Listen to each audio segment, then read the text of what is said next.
chers compatriotes nigériens,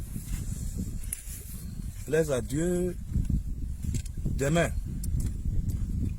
21 février 2021, vous irez tous voter. Ces élections, à caractère très particulier, c'est une première dans notre pays. Donc, vous savez, c'est l'avenir du pays qui se joue. Il s'agit de l'avenir du pays. Tant que vous aimez ce pays, alors, chers concitoyens, nous vous encourageons. Après tout, c'est un devoir le fait d'aller voter. Nous avons suivi de très près le déroulement de la campagne électorale, du deuxième tour. Nous avons vu que dans au cours de la campagne, vous vous êtes mobilisés pour le changement. Il ne suffit pas de se mobiliser, il faut aussi concrétiser cette mobilisation en allant voter massivement pour le changement. On vous demande, c'est important, allez-y, votez le jour des élections, mobilisez-vous et votez massivement pour le candidat du changement. En plus, allez-y, surtout, surveillez les votes.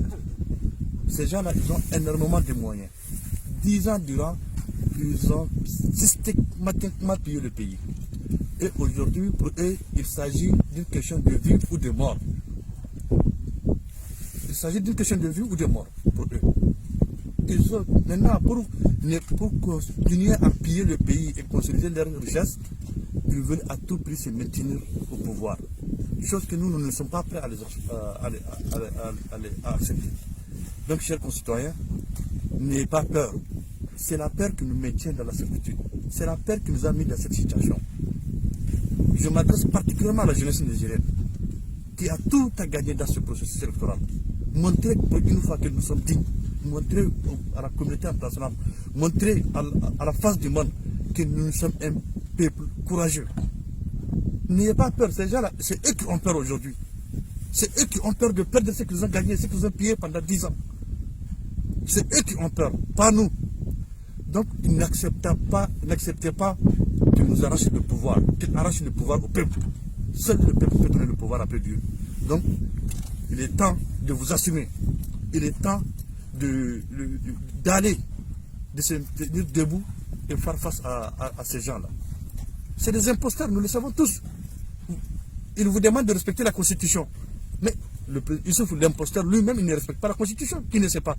On l'a vu en pleine campagne, il est parti inaugurer de soi-disant réalisations. Il n'a pas fait tout, depuis tout ce temps-là. Maintenant, c'est pendant la campagne électorale, il trouve le temps d'aller inaugurer. Tout ça là, c'est des manœuvres. En fait, c'est une violation flagrante de la loi.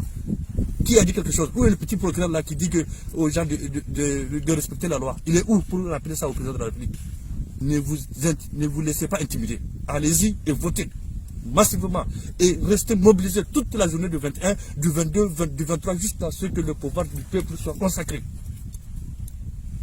Voilà notre message. Ils ont systématiquement pillé le pays. Aujourd'hui, ils ont peur que les gens cassent leurs voitures. Ils ont peur que les gens brûlent leurs maisons. Mais pour qui les a demandé de voler? Et d'ailleurs, tous ces biens-là, ce n'est pas pour eux, c'est pour le peuple. Tous les biens-là qu'ils ont amassés, les belles 4x4, là, les belles maisons, tout ça, ce n'est pas pour eux. Mais ce n'est pas normal, il ne faut pas accepter. Mobilisez-vous et tenez-vous prêts à en découdre avec ces gens-là. C'est quand vous les laissez faire. Et je suis sûr, dans 2 jours, 3 jours, ils vont couper la connexion au pays. Pour bloquer toute communication. Ne soyez pas naïfs. Restez mobilisés dans les quartiers, dans les villages. Et surtout, faites attention. Ces gens-là, c'est dans les villages qu'ils vont brûler les zones. Ce n'est pas dans les centres urbains. Parce qu'ils n'ont pas la possibilité de le faire.